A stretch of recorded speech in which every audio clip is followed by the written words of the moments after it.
Hey guys, welcome to Tech Team channel. Hope you guys having a very nice day.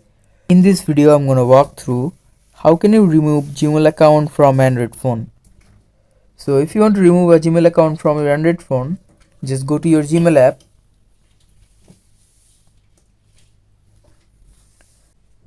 Now click the top right your profile icon. Now after clicking it, click the last option, manage accounts on this device.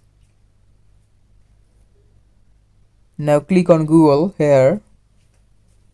Now just simply select the account that you want to remove. After selecting that account, click the bottom more and click on remove account, and by simply clicking remove account you can just remove this account from this device. So guys, that's how you can remove account from Android phone. Hope you find this video helpful. If you find this video helpful, then give a thumbs up and don't forget to subscribe Tech Team channel. Thank you so much for watching the video.